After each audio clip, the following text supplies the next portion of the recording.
নমস্কার, জয়শ্রী গণেশ। আপনাদের প্রত্যেককে জানাই স্বাগতম আজকের বিশেষ পর্বের অনুষ্ঠানে।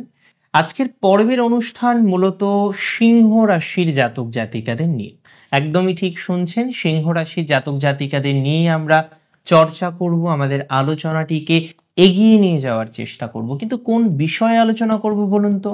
দেখুন, প্রথমত আপনারা প্রত্যেকে জানেন 2025-এর মার্চ মাসের 29 তারিখ শনি মহারাজ প্রবেশ করবেন যে রাশিটিতে, সেটি হলো পাইসেস অর্থাৎ মীন রাশি। মীন রাশি আপনাদের রাশি সাপেক্ষে অষ্টমতম রাশি। আর আমরা প্রায় প্রত্যেকেই জানি যে অষ্টমে যখন শনি প্রবেশ করেন তখন ঢায়া শুরু হয়। ঢায়া দুই ধরনের, একটা হলো অষ্টমা বা অষ্টম শনি ঢায়া এবং অর্ধষ্টমা বা কণ্টক শনি ঢায়া। আর সিংহ রাশির জাতক জাতিকাদের ঠিক 29শে মার্চ নাগাদ শুরু হবে শনির অষ্টম শনি ঢায়া। কিন্তু ঢায়া হোক কিংবা সাড়ে সাতি, চিন্তা তো একটা থাকেই যে ঢায়া শুরু হচ্ছে, সাড়ে সাতি শুরু হচ্ছে, নেগেটিভ হবে না তো? যেমন চলছে পরিস্থিতি তাও একরকম, এর থেকে যদি নেগেটিভ হয় তাহলে তো চিন্তা কারণ। দেখুন, আমি আপনাদের পুরো ফ্যাক্ট বলবো, কোন কোন বিষয়ে সচেতনতা রাখতে হবে সেটি বলবো। আর প্র্যাকটিক্যালি এই যে অষ্টম শনি ঢায়া শুরু হতে চলেছে সিংহ রাশির, সেটি কি প্রকৃত অর্থেই ক্ষতিকারক হবে? 2025-এর বছরটিকে কেন্দ্র করে আমরা আলোচনা করব। দেখুন, প্রথমেই আপনাদের জানাই বা জানানোর চেষ্টা করি, 2025 শনির ঢায়া শুরু হচ্ছে সিংহ রাশির, সে কথা একেবারেই সত্য। কিছু কিছু ক্ষেত্রে টেনশন বৃদ্ধি পাচ্ছে, কারণ আমরা যখন অনলাইন বা অফলাইন কথা বলছি বিভিন্ন ক্লায়েন্টদের সাথে বা জাতক জাতিকাদের সাথে, সম্মানীয় সেই সমস্ত মানুষজন কিন্তু বারবারই সিংহ হোক বা রাশি ধনু হোক, তাদের একটাই প্রশ্ন যে দাদা প্রথমে আমাকে একটা কথা বলুন, এই ঢায়ার প্রভাব কি নেগেটিভ দিকে যাবে? তো আমি মনে করলাম যে বা প্রয়োজন বোধ করলাম যে আপনাদের জানানো উচিত, কারণ সিংহ রাশির এটা জানার দরকার যে ঢায়ার আদতেও কতটা প্রভাব 2025-এ আসতে পারে। দেখুন, শনি অষ্টমে যখন অবস্থান করে কার্যত বিভিন্ন রকম মানসিক টেনশন বৃদ্ধিপ্রাপ্ত হয়, হওয়া কাজগুলো ডিলে হওয়ার একটা টেন্ডেন্সি আমরা প্রায়শই দেখতে পাই। যে কাজটা আপনার হওয়ার কথা আজকে, সেটা হয়তো 1 সপ্তাহ বা 2 সপ্তাহ পরে গিয়ে হলো। তার মানে কোথাও যেন গিয়ে একটা ডিলে কাজ করা, একটা মানসিক যন্ত্রণা, মানসিক চাপ বৃদ্ধির মতো অবকাশ প্রায়শই আমরা দেখি অষ্টমস্ত শনি যখন থাকে তখন কিন্তু জীবনচক্রে আসতে পারে। এবং প্র্যাকটিক্যালি যখন সিংহ রাশির সাপেক্ষে শনির ঢায়া শুরু হবে, কিছু না কিছু প্রভাব কিন্তু আসবে।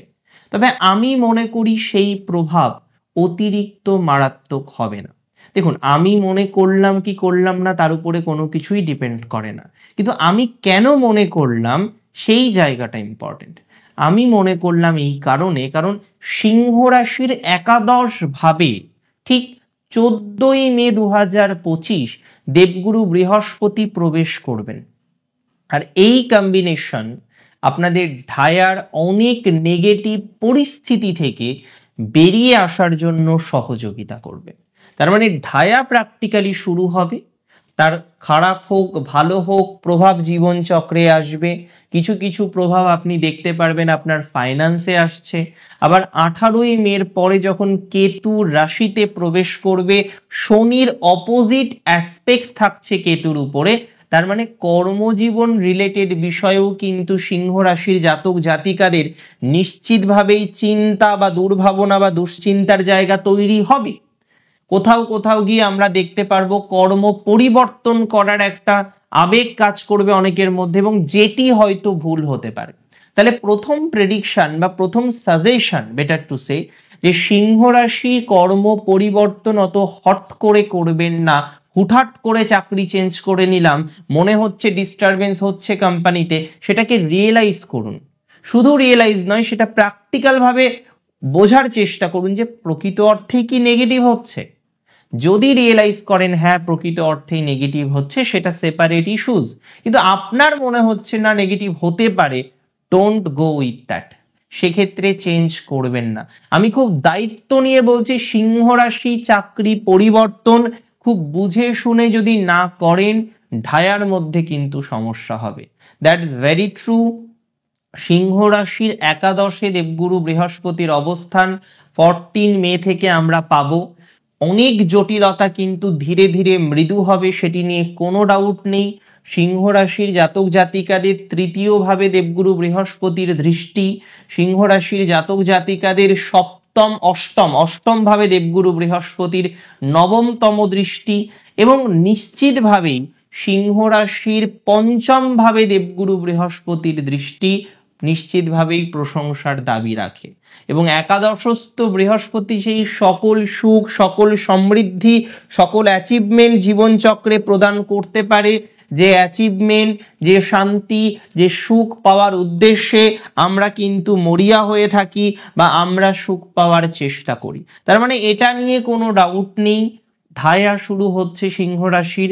কিছু কিছু ক্ষেত্রে প্রভাব আসবে, এবং যে প্রভাবগুলোকে যদি আমরা নালিফাইড করতে চাই তাহলে আমাদেরকে কিছু স্টেপ মেনে চলতে হবে, যার মধ্যে প্রথম একটি সাজেশন আমি অলরেডি আপনাদের প্রোভাইড করলাম, যে হঠাৎ করে চেঞ্জ করা যাবে না। সেটা চাকরি হোক, সেটা ব্যবসা হোক, সেটা স্বনিয়ন্ত্রিত পেশা হোক, আপনার মনে হলো আপনি চেঞ্জ করে নেবেন, করবেন না। দ্বিতীয় বিষয় দেখুন, শনি সপ্তমে থেকে অষ্টমে যাচ্ছেন। শনির দৃষ্টি আমরা দ্বিতীয়ভাবে দেখতে পারবো, যেটি হচ্ছে সপ্তমতম দৃষ্টি। শনির দৃষ্টি আমরা দেখতে পারবো আপনার রাশি সাপেক্ষে রাশির দশম ভাবে, মানে কর্মজীবনের ক্ষেত্রেও কিন্তু শনি কোনো না কোনো প্রভাব দিতে চলেছে বা প্রভাব দেবে, যেটা নিয়েই আমরা ইতিমধ্যে আলোচনা করলাম। তবে ফাইন্যান্সকেও কিন্তু প্রভাবান্বিত করবে, ফাইন্যান্সিয়াল ক্ষেত্রেও আমরা প্রভাব দেখব, এবং সন্তান বা সম্পর্ক জীবন নিয়েও কিন্তু সিংহের প্রভাব আসবে।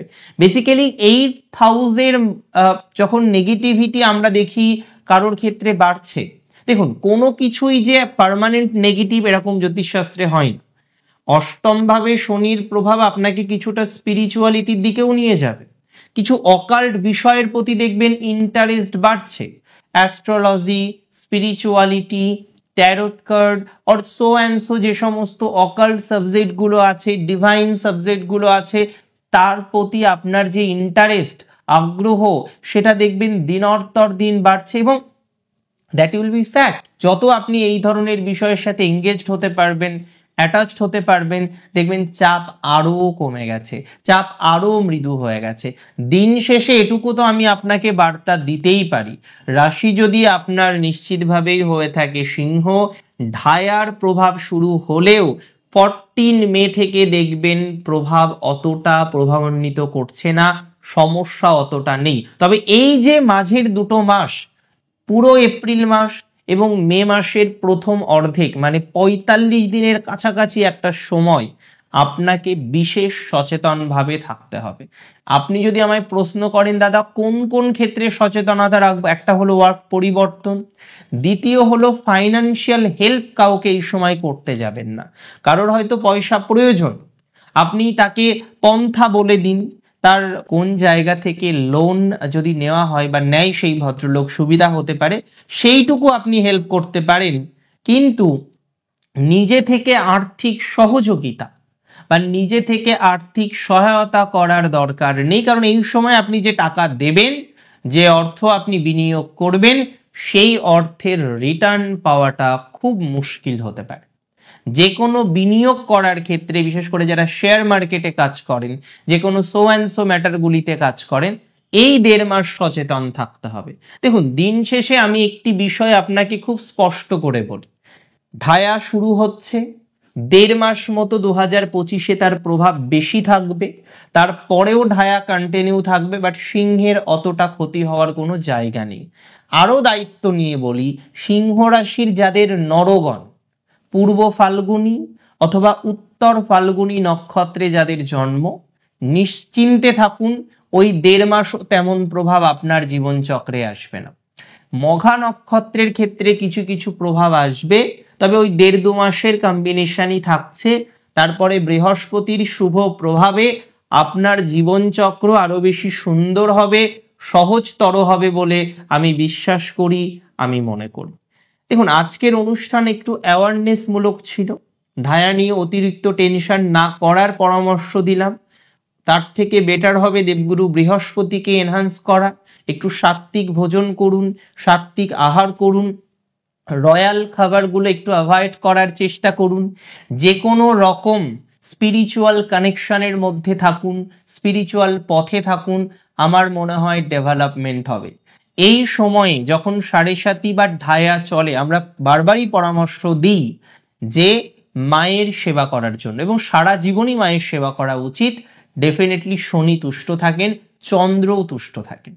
তো এক্ষেত্রে যেটা আপনি করতে পারেন, তেল, ঘানি থেকে তেল পাওয়া যায়, বা নর্মালি আমরা দেখি যে তেল, তিলের তেল, সেই তিলের তেল আপনার মায়ের পায়ে প্রদান করতে পারেন। সম্ভব হলে একটু মালিশও করে দিতে পারেন পায়ে। তো ভেরি সিগনিফিকেন্ট, এই ক্রিয়াটির মাধ্যমে আমরা কিছুটা পজিটিভিটি স্পিরিচুয়াল ভাবে পেতে পারি। এবং আরো একটি বিষয়, সাতমুখী রুদ্রাক্ষ এই সময় আপনি ধারণ করে রাখতে পারেন, সেটিও কিন্তু আপনার জন্য সুবিধাজনক হতে পারে। সৎ কর্ম করুন, সৎ পথে থাকুন, ঢায়ার তেমন নেগেটিভ প্রভাব আসবে না। তবে হুটহাট করে ডিসিশন নয়, ভয় পেয়ে ডিসিশন নেবেন না, তাতে আরো বিপদ বাড়তে পারে। অনেক ভালো থাকুন আপনারা, সুস্থ থাকুন, স্বাভাবিক থাকুন। শেষ করছি আজকে এখানেই। জয় শ্রী গণেশ।